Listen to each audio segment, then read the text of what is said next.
Ladies and gentlemen, what is going on?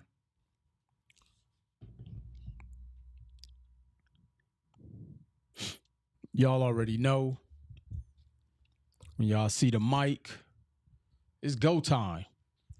What up, Instagram? What up, Facebook? Uh, YouTube, whoever's on. I had to come on and go live today because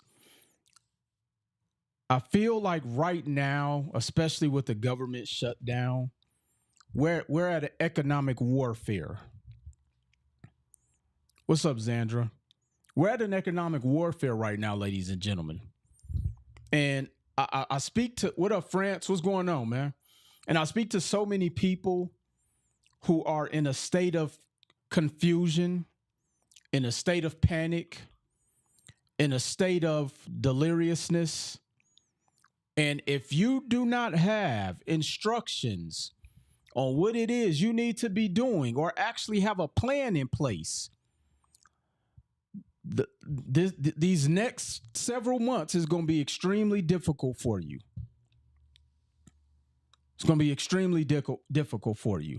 And I'm going to give you some stats and some data and some information. Because again, I don't want you to take Will Roundtree's word. 414 is in the building. Shout out to everybody who came to the infield training event. We definitely had a great time. We had a 16-year-old out there learning. A 16-year-old. So here's what I want to start with.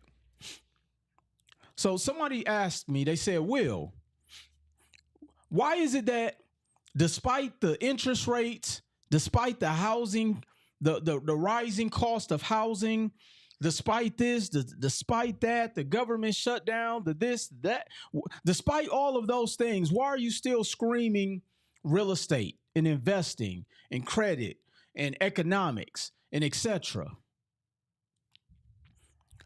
And I said simply one thing.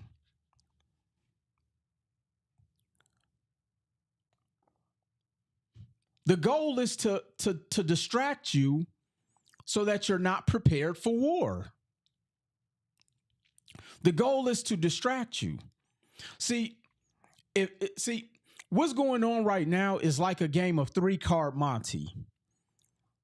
Usually there's other people who are participating in the scam that they make it look like they're winning. Here's what I mean. The goal is for you to focus on the storm. See, the storm is the interest rates. The storm is the inflation. The storm is the government shutdown. The storm was getting access to money easily. The storm was the arguing on 50-50. The storm was going to the Cheesecake Factory for first dates. See, the storm kept you so distracted that now most of you are not prepared for economic warfare. You're not prepared. Your credit's still bad, or it got ruined because you focused on the storm. You still don't own any assets because you focused on the storm. You still haven't figured out how to lower your expenses because you focused on the storm.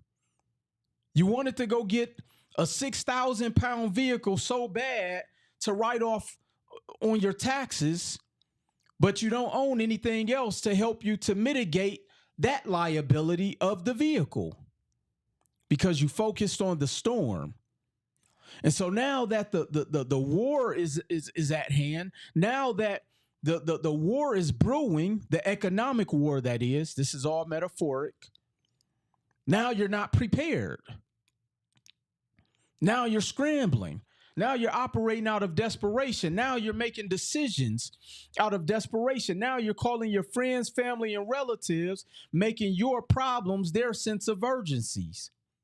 Well, at least you're making an attempt to do so. Now you need to borrow money from Peter to pay back Paul to get and help Bill.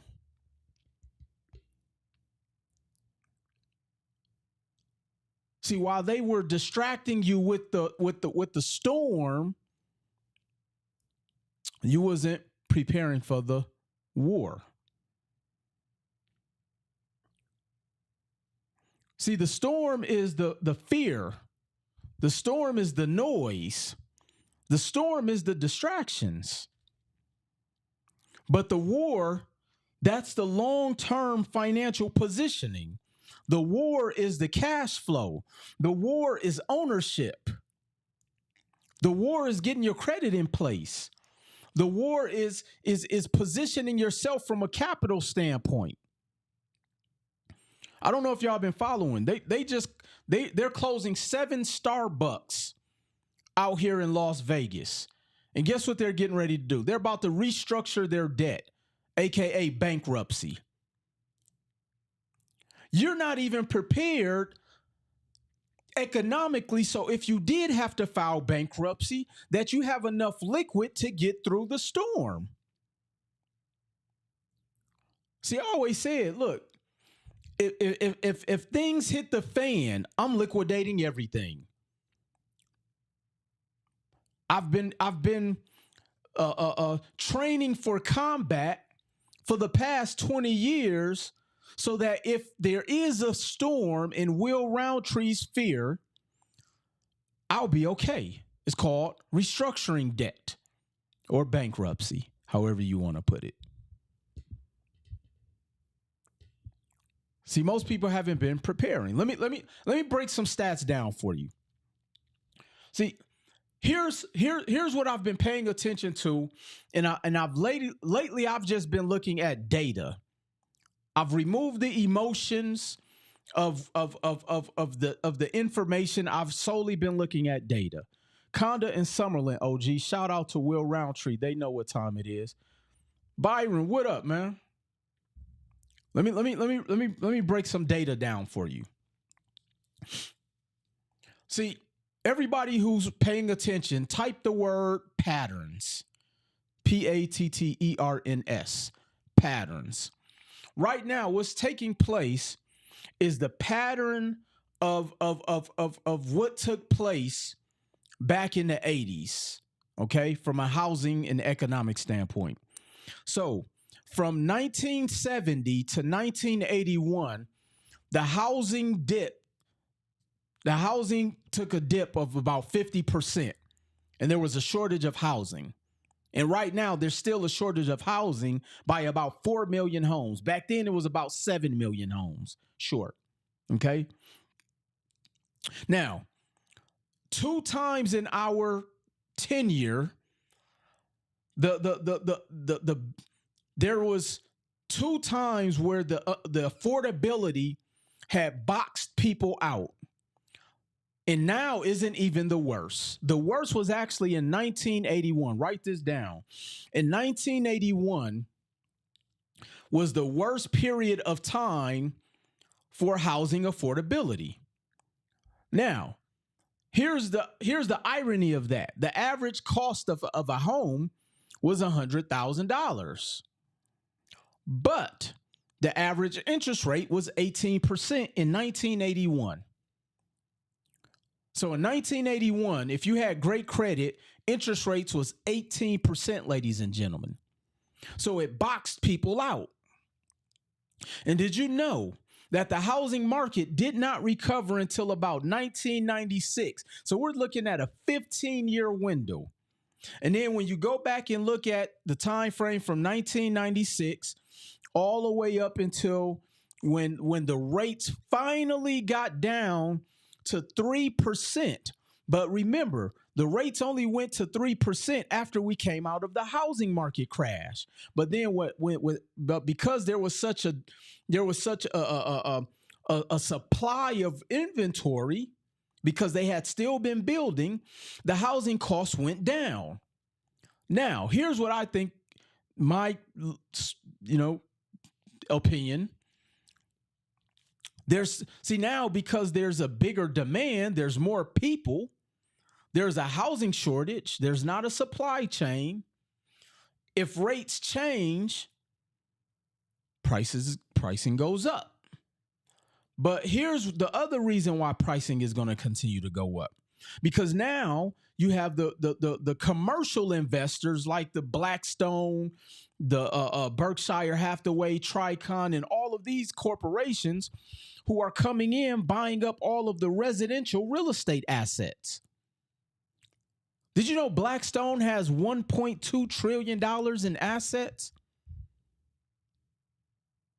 They go out and leverage their hedge fund to buy up companies to get liquid just so that they can go and buy real estate. So now what happened, and we saw this after COVID, the housing cost increased because they were artificially increasing the values by controlling the comps in the neighborhoods. Like Xandra said, this is all economics 101, ladies and gentlemen. This is why I say we have to learn about economics. But now, here's the main point I want you to understand. It took 15 years from 1981 to 1996 for the housing market to go back on an incline. I believe that's what's about to start happening right now, ladies and gentlemen, if you do not get positioned. If you continue to focus on the storm and you are not training for your economic war, it's going to get very ugly. Now, is there a way to combat that? Absolutely. Right now, if you got family members who you can tolerate, y'all need to start living with each other. Y'all need to start carpooling. Y'all better start living with each other.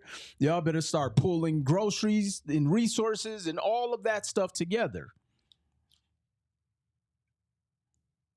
What up, B? See, the point is now is the time.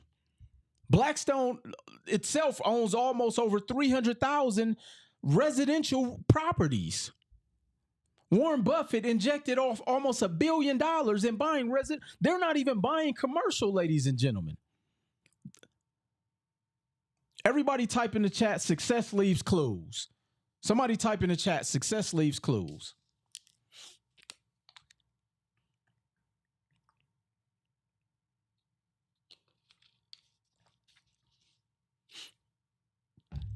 October 10th, I'm going to Rockford, Illinois. Our families refuse to get together to survive. October 10th, I'm going to Rockford, Illinois. And I read an article about there's a town outside of Rockford called Freeport. And a commercial investment company went out to Freeport and bought up over 200 homes. Okay? 200 homes. And by doing so, they increased the rents. The average rent prior to them buying up everything was $400 a month. It is now $1,100, ladies and gentlemen. See, here's the thing I need you all to understand, because I hear people say this all the time. Why would they do this to us? They would never let us fall by the wayside. Yes, they will. They're doing it now. They just shut down the government. They don't care. They are going to force you to have nothing and force you into a position to work for them just so that they can control where you live. The signs are all there. You don't have to believe anything that I'm saying. The signs are all there, ladies and gentlemen. See, the reason I put together my REI 90 program is because all I want you to do is be able to own at least one property. You at least position yourself to be able to finance your way through financial downturn. Like I said, if things hit the fan for Will Roundtree and his world, I have enough assets, I have enough credit to liquidate where I could survive for at least another decade plus, probably at least 3 decades. If your world got turned upside down, how long could you survive? I'm seeing people file bankruptcy for a $3,000 credit card. Look, if I'm going out with the BK, you best believe I'm liquidating all $5-6 million of the credit I have. That's called restructured debt, ladies and gentlemen. That's what Starbucks is currently doing. Yeah, Starbucks, the place where a lot of you go and get your frappuccino, mocha latte, triple tall, saucy, mochiata. I don't even know the terms. Tiffany, y'all coming to live with me? I'm at padlocks on my door. I might not even live on Earth. I'm leaving Earth. I don't want nobody to find me, Tiffany. Because I've been telling people to get in position for 10 years. Everybody had ample amount of time. Let me tell you what blew me away, ladies and gentlemen. Let me tell you what blew me away. Again, for anybody who know, I play the odds. I make mathematical decisions. I don't make decisions based off of like, oh my gosh, like the interest rates. No, I don't do that. What up, Will? Keep going. Keep up the great work. Appreciate that, Lewis. Did you know over the past 5 years, rents have went up 31% across North America?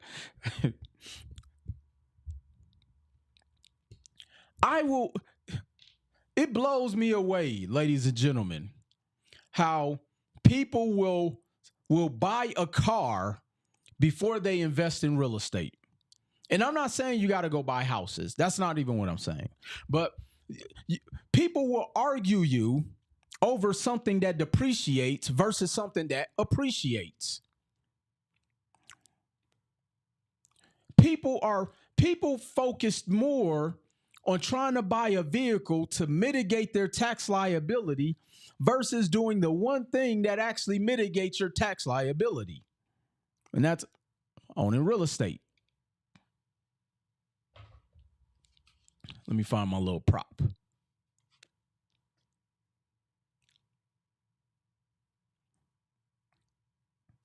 Rents have increased 31. Somebody type in the chat 31%.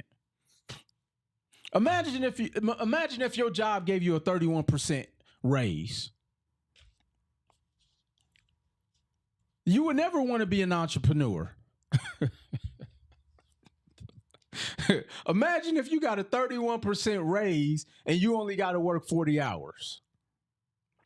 You would never want to be an entrepreneur. But no, they give you like a 3.1% raise, even though your taxes keep going up. Inflation keep going up by 3%.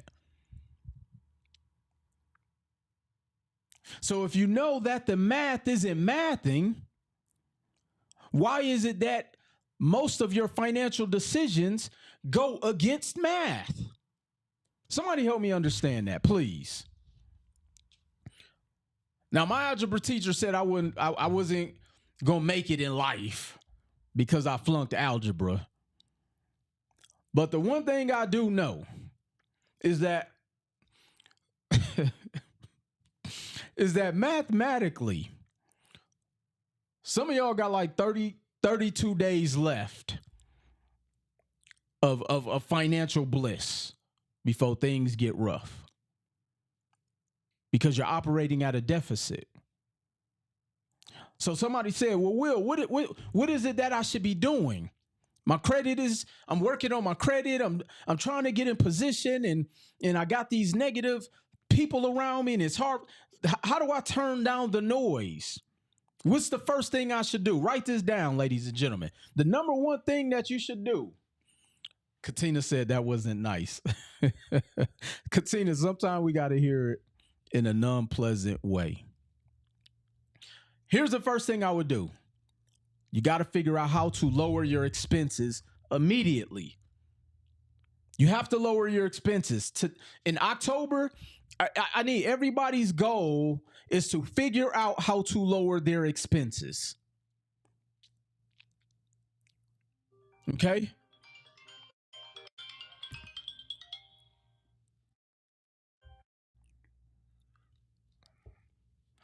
I need everybody to figure out how to lower their expenses immediately. Quickly. Like today.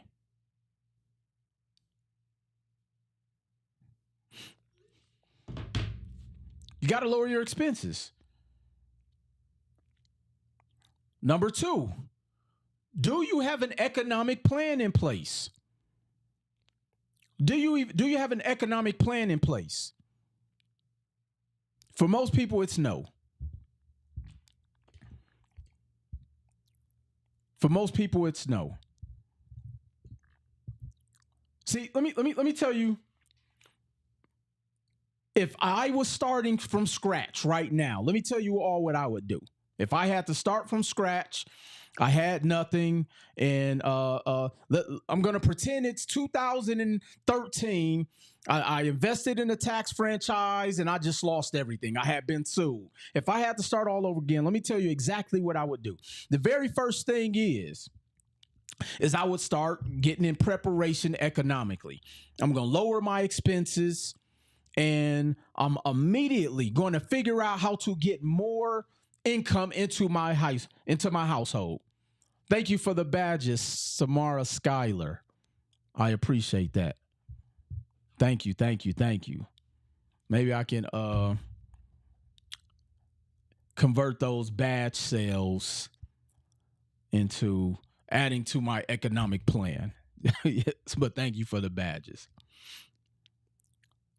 You got to figure out how to lower your expenses, because when you lower your expenses, here's what happens: more income comes into your house. That's the first thing. Number two, I'm going to fix my credit, ladies and gentlemen. I'm going to do whatever I got to do to fix my credit. I don't care how long it takes me. I'm going to do whatever I have to do to fix my credit. And you want to know why? Just like hedge funds and just like corporations do, because that is a form of liquidity that if the sky falls, I'm going to use that at least to continue to cover my expenses. That's why it's called restructured debt. But while I'm building and getting my credit in place, I'm going to immediately figure out how to lower my tax liability. I'm going to figure out, how can I lower my tax liability? Somebody give me some. So I just listened to a commencement speech with Robert Kiyosaki's tax person. And he said last year he paid $3,000 in taxes off about $8 million in revenue. 3,000.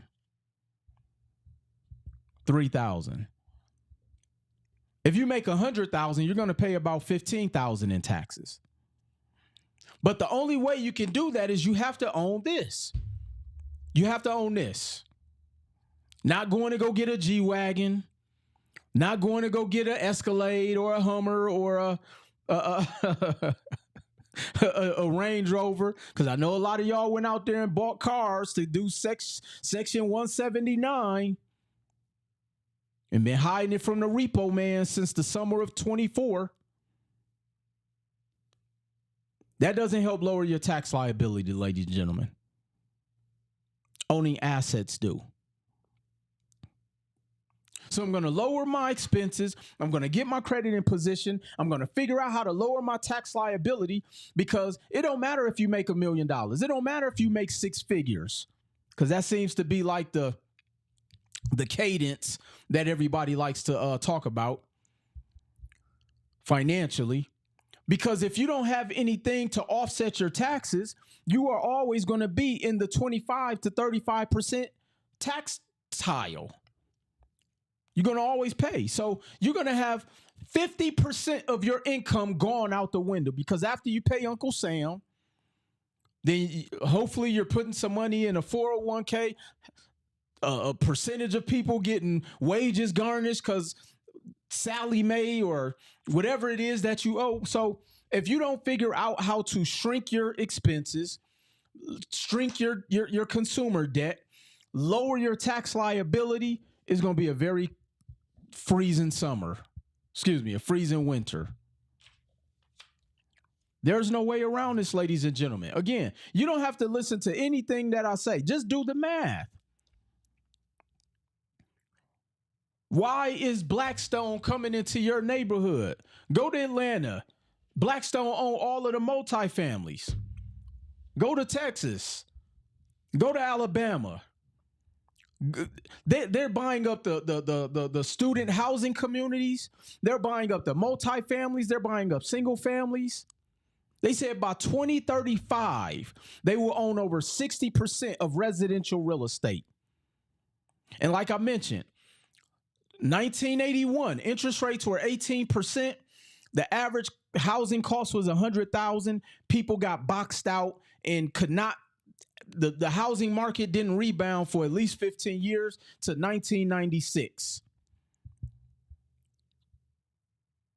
That's what's about to take place right now. You're about to be boxed out, but I personally think it's going to be forever.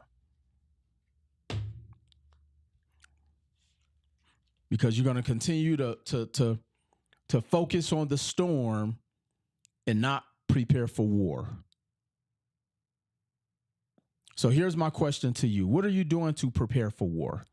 You still watching YouTube videos trying to figure it out? You've been on that same plan for 7 years. You still jumping from conference to conference to conference to conference just to take pictures and get 4 likes? Hell, people know me and I get 7 likes. I only get 7. You're getting 4 likes on your post.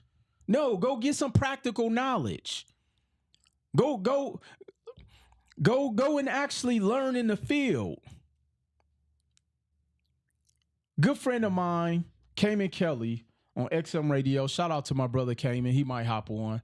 I see him pop on my lives every once in a while. He went to go visit because one of his kids is about to get ready and go to, or they were doing a visit with North Carolina High Point University. And on that visit, one of the things that he said impressed him was that they offer what's called life skills, like a life skills living. They teach you life skills on the campus. So that way you actually know how to interact in the world outside of knowing how to slice a frog. Because I've yet to still slice a frog in my 46 years outside of biology. And as we got to talking, I said, man, that's exactly what this infield training I just did in Milwaukee is. We're giving people real practical strategy. You're not learning how to buy real estate from a PDF. You're not learning how the real aspects of what you're going to deal with as a real estate investor from a PDF. We're walking into the houses. You're seeing the basements. You're seeing what foundation issues look like. You're seeing what, if you don't fix the soffit on the roofing of a house, how the water can damage and damage the foundation. You're seeing what the potential is of having a 3-bedroom house and being able to get program tenants with where the state guarantees your rent. You're being able to talk to a home inspector. You're being able to talk to the realtor. You're speaking with the lender that tells you how to position yourself properly to get into a deal, and how the type of real estate loan you get protects you to make it impossible from getting into a bad deal. I'm giving you that practical knowledge. You're not just learning how to be rich. You're actually learning how to buy real estate, because a lot of people are selling you on how to be rich.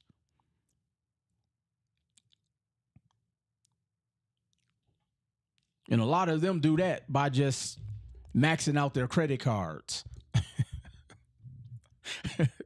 A lot of people make you think they're rich by them maxing out their credit cards. And then they got to come out with a new system.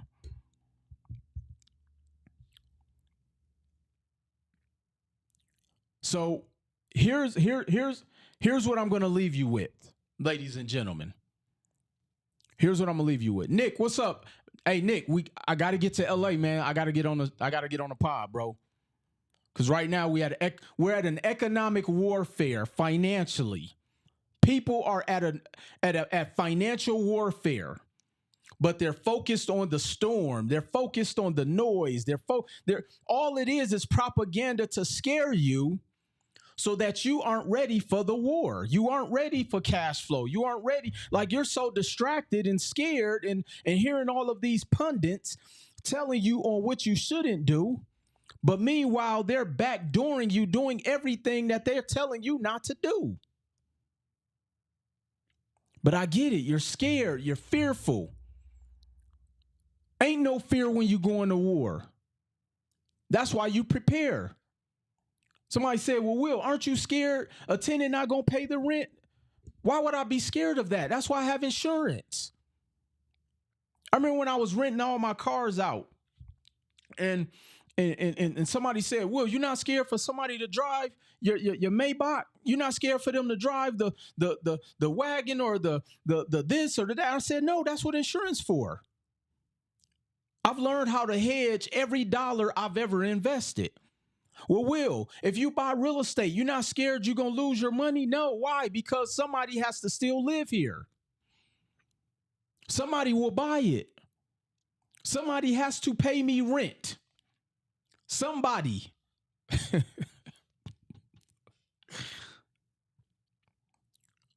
My money is always protected in real estate.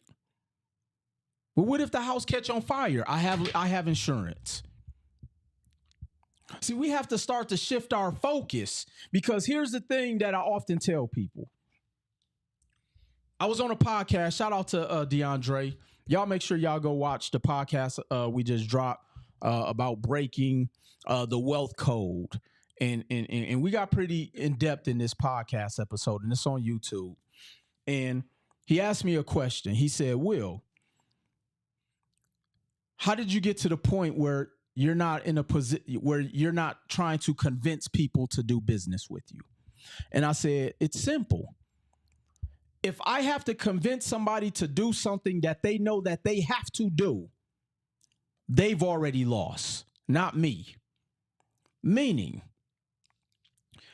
if I have to convince you that your credit, you know your credit is bad, but I got to convince you to fix it, you've already lost. You've lost. And here's why. Here's one of the reasons why.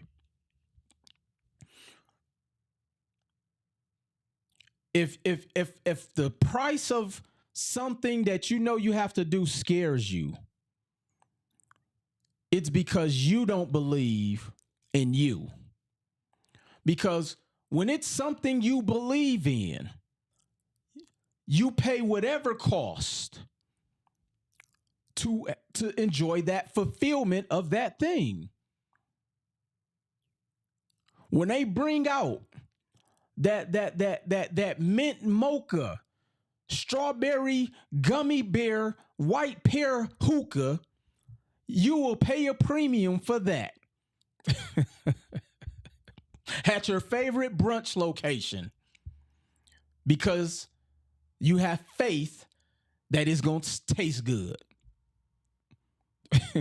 You have more faith swiping your credit card to buy that minty, fresh, fruity mixture hookah than you have fixing your credit. Why is that? See, you don't ever got to convince somebody to spend money on something that they want to spend money on.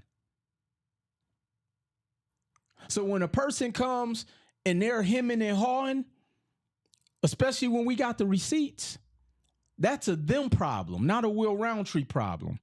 That's a them problem, not a we management problem. Because in the same breath, that same person will brag about how much they spent on their concert tickets. They're going to brag about what row they sat at the Terrence Crawford and Canelo fight. They're going to brag about where they sitting at the young NBA, I don't even know how to pronounce, no disrespect, young NBA young boy concert. There we go. That's out of my age class. We will brag about overspending in consumption on consumerism, but will tighten up when it comes to getting out of economic warfare. Young MBA. There you go. Thank you. And so, if you are willing to have fun with your money, just know that you got to figure out how to have fun without money, because you're not going to have it very long. Y'all make sure y'all click the link in my bio.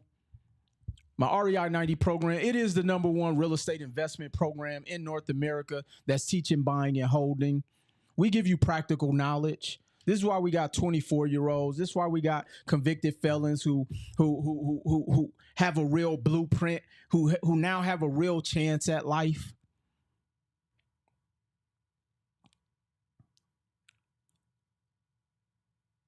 Let's learn how to play the. Let's keep it basic. I get people all the time. Well, Will, let me set up my holding company and get a irrevocable trust. I'm like, you don't even have nothing that's worth trusting. But debt. You trying to set up all of these financial. Let's just pay your bills on time first. What's the holding company for? You don't own anything. Like, we want to do all of the advanced stuff with no advancement in our life. It blows me away. Like, you don't even file. Like, do y'all know how much it costs to file taxes on a trust? So now you done set up a trust. You got 7 LLCs, tried to get credit on all of them with your 647. And now you got to go pay to have all of those trusts in compliance with the IRS. They didn't tell you that on that. In that workshop, huh? They just said, go get a trust and set up 6 holding companies and name it an Italian name and go get a vehicle and put it under there, and somebody gonna pay you to keep the vehicle. We want to do everything but the right thing. We want to do stuff that sound fancy. Let me come up with a fancy way. Let me see. Let me think of something fancy on how I say we can buy real estate. Anybody else smoking a blunt taking notes? Let me come up with a fancy way so y'all can be excited about really wanting to change your life. Okay, let me think of something. Okay, so all you have to do is click your heels 3 times. Go and get some sage while you're setting up your LLC. And I can't even make up, because that's how pathetic some of this stuff. Like, if y'all actually go back and look in the mirror, this is my mirror right here, and this is go and repeat some of the things that y'all have been trying to do, and repeat it in the mirror, and I promise you, you're going to see Candyman behind you, because the stuff that y'all be trying to do makes 0 sense or sense.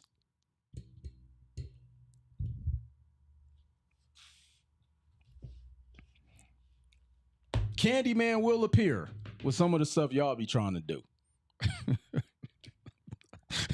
Slicing up your dreams, because that don't work.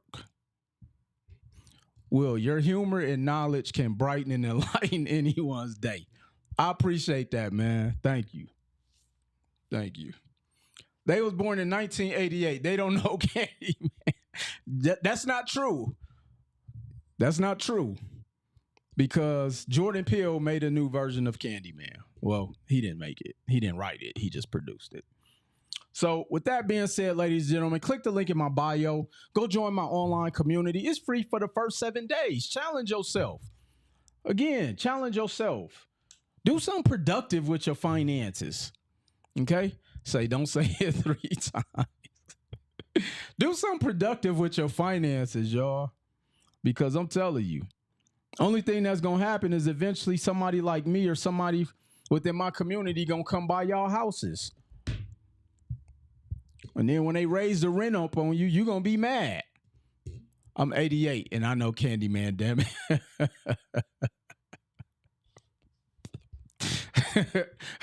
So with that being said, I appreciate y'all. Y'all click my links in my bio. Join my online community, the Italian business name. Right. Brian, don't be dropping no names, man. You know what I'm saying? Yo, hey, wasn't that funny though? Yeah, you give it an Italian name and you make it sound exquisite. So when you walk in, look, these bankers be laughing at y'all. That now they don't know what some of them don't know what they doing, but they laughing at y'all. Anyway, let me get off here before y'all get me in trouble. Y'all go click the links in the bio, and y'all already know. I'll see y'all at the top. Let's go.